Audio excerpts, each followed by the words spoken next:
Friends, இப்போது நம்ம பார்க்குற பதிவு என்ன அப்படின்னு பார்த்தீங்கன்னா, இன்னைக்கு ஒரு முக்கியமான ஒரு மசிலை பற்றி பார்க்க போகிறோம். அது என்ன மசில் அப்படின்னு பார்த்தீங்கன்னா, ரொட்டேட்டட் காஃப் மசில். இந்த ரொட்டேட்டட் காஃப் மசில் எங்கே இருக்குது அப்படின்னு சிலருக்கு தெரிஞ்சிருக்கும், சிலருக்கு தெரியாமல் இருக்கலாம். ஸோ தெரியாமல் இருந்தீங்க அப்படின்னா தெரிஞ்சுக்கோங்க. உங்களுடைய ஷோல்டர் பக்கத்தில் இந்த இடத்துல இருக்குது, ஷோல்டர் இருக்கு இல்லையா, இந்த இடத்துல தான் அந்த ரொட்டேட்டட் காஃப் மசில் வந்து இருக்குது. ஸோ அதை பற்றி நாம் வந்து இப்போ தெரிஞ்சுக்கலாம். அதுக்கு வந்து இன்னும் நிறையா டீட்டெயில் நான் சொல்கிறேன். ஏதாவது பெயின் உங்களுக்கு இந்த இடத்துல மசிலில் வந்து ஷோல்டர் ஒர்க் அவுட் பண்ணும்போதோ இல்லை வேறு ஏதாவது ஒர்க் பண்ணும்போது இந்த இடத்துல வந்து வலி ஏற்பட்டுருச்சு, அந்த மசில் வந்து வலிச்சிச்சு அப்படின்னா அதற்கு என்ன பயிற்சி பண்ணணும் அப்படிங்கிறத வந்து நம்ம பார்க்கலாம். அதுக்கு என்ன செய்யணும் அப்படிங்கிறத நான் சொல்கிறேன். இந்த வீடியோவில் நாம் அந்த மசிலை பற்றி மட்டும் தெரிஞ்சுக்கலாம்.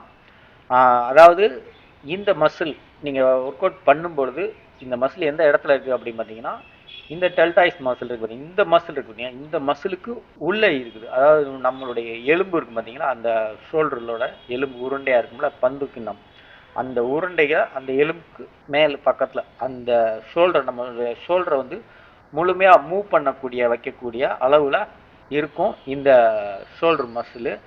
அந்த மசில் தான் ரொட்டேட்டட் காஃப் மசில்.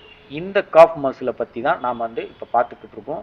நீங்கள் அதிகப்படியான ஷோல்டர் ப்ரெஸ்ஸு போடும்போதோ இல்லை அப்படின்னா சைட் ரைஸ் பண்ணுறீங்க இல்லைங்களா, அந்த மாதிரி ஷோல்டருக்கு சைட் ரைஸ் பண்ணுற போதோ ஏதாவது ஒரு பயிற்சி பண்ணும்போது உங்களுடைய மசில் வந்து டேர் ஆகிருக்கலாம். இல்லை லைட்டாக ஒரு சின்ன ஒரு நூல்கணம் வந்து அது கொஞ்சம் இதாகிடுச்சு வச்சுக்கோங்களேன், நமக்கு வந்து வலி வந்து அதிகமாக இருக்கும். இந்த இடத்துல வலிக்குது உள்ள, அதாவது மேலே மசில் இல்லாமல் உள் பக்கமாக வலிக்குது அப்படின்னா அந்த ரொட்டேட்டட் காஃப் மசில் தான் பெயின். அதை வந்து நீங்கள் வந்து சரி பண்ணணும். அப்படி இருந்தது அப்படின்னா நீங்கள் ஒரு 1 வீக் வரைக்கும் பயிற்சி வந்து எடையை வந்து ரொம்ப குறைவாக பண்ணுங்கள். அப்படி இல்லைன்னா ஃப்ரீ ரெஸ்ட் விட்டுருங்க. அதை சரி பண்ணதுக்கு அப்புறமா நீங்கள் வந்து அடுத்த பயிற்சி பண்ணலாம். ஒன்று ஷோல்டர் பண்ணும்போது அந்த மாதிரி ஏற்படலாம். அப்படி இல்லை அப்படின்னா பெஞ்ச் ப்ரெஸ் இந்த மாதிரி செஸ்ட்டு ஒர்க் அவுட் பண்ணும் பொழுது நீங்கள் கேபிள் ஃப்ளைஸ் பண்ணும்போது கூட ஏற்படலாம். அப்படி இல்லைன்னா ஃப்ளைஸ், பெஞ்சில் ஃப்ளைஸ் இன்க்ளைன்லேயோ ஃப்ளாட்லேயோ பெஞ்சில் வந்து நம்ம ஃப்ளைஸ் பண்ணோம் பார்த்தீங்களா, அந்த மாதிரி பயிற்சி பண்ணுற போதும் இந்த பெயின் வந்து, அதாவது அதிகமாக நீங்கள் வந்து ஃப்ளைஸ் பண்ணால் செஸ்ட்டு வந்து நல்லா விரியும் அப்படின்னு நினச்சி நீங்கள் பண்ணிங்க வச்சுக்கோங்களேன், இந்த ஷோல்டரும் இந்த செஸ்ட்டும் இணையக்கூடிய இடம் உள் பக்கமாக அந்த இடத்துல இருக்கிற மசில் கொஞ்சம் டேராக வாய்ப்பு இருக்குது நிறையா. ஸோ அதை வந்து நீங்கள் கொஞ்சம் கவனமாக பண்ணணும். அந்த மாதிரி இருந்தது அப்படின்னா அதை வந்து நீங்கள் கேர்ஃபுல்லாக ஹேண்டில் பண்ணுங்கள். அப்போ தான் அது வந்து உங்களுக்கு போகும். இந்த ரொட்டேட்டட் காஃப் மசிலை பற்றி இப்போ நீங்கள் கொஞ்சம் நல்லா தெரிஞ்சிருப்பீங்கன்னு நினைக்கிறேன்.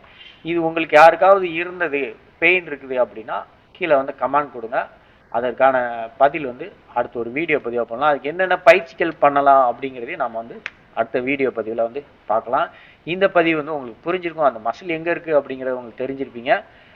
நம்ம சேனலை சப்போர்ட் பண்ணுங்கள். உங்கள் ஃப்ரெண்ட்ஸுங்களுக்கு நிறையா பேருக்கு வந்து ஷேர் பண்ணி விடுங்க, அவங்களும் நிறைய விஷயங்கள் வந்து தெரிஞ்சுக்கட்டும். நன்றி. மீண்டும் வந்து அடுத்த ஒரு நல்ல பதிவில் சந்திக்கலாம்.